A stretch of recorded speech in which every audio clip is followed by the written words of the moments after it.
لیکن زمارونو یو څو کسان نه بخي د هغې دعا نه قبلوي. هغه څو کسان کم دي؟ یو مشرک چې کوم سړی الله سره شریک پیدا کړي، الله که خفه کېږي په شرک خفه کېږي.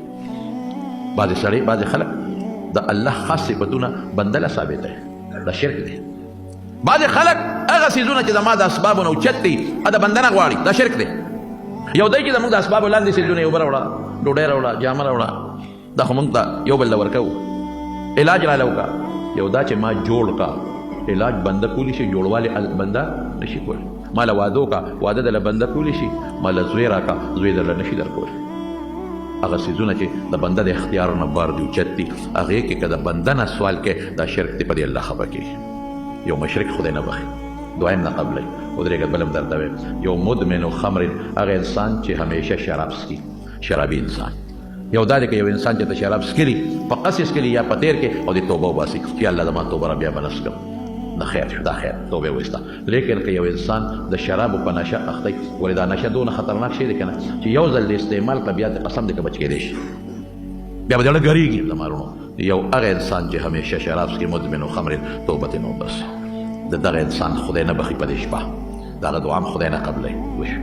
دریم څوک دی؟ لکه دریم هغه انسان دی مسبل ازاره، چې ځان پسې پنسې راکاږي، کبرجن هم خدای نه بخي. کبر به نه کې. رسول الله مبارک فرمایي الکبریاء ردائی، وی لوی زما جامه ده. که څوک زما په جامه کې ځان را دننه کول غواړي نو یې ذلیله به یې کړم. مسلمان له پکار دی چې عاجزي پیدا کړي. کبرجن د خدای غټ دشمن دی. سموده ورته خدای صبر وکړي، خو بیا یې داسې راونیسي چې ریزمریز یې کړي. درې شو. څلورم څوک دی؟ څلورم کیناګر دی. کیناګر چې مسلمان سره کینه کوي.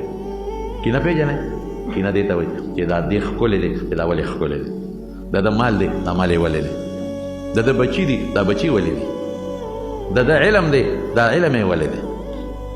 د سره موټر دی، دا موټر یې ولې دی. د ده پوخ کور دی، دا پوخ کور یې ولې دی. د ده بچي دي، دا بچي یې ولې دي. ایرنو دا ډېر خطرناک جرم دی.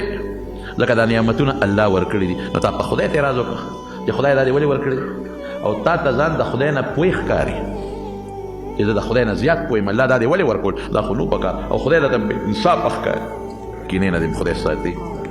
یو بل پکې هم واوره، عاق لوالدیه، چې د مور او پلار نافرمانه یې. مور او پلار در سره څومره ښه کړي، مور او پلار ته څومره ماشوم لوی کړي، ته خو دغسې دنیا ته نه راپروتی چې دا څنګه ته ګرځې.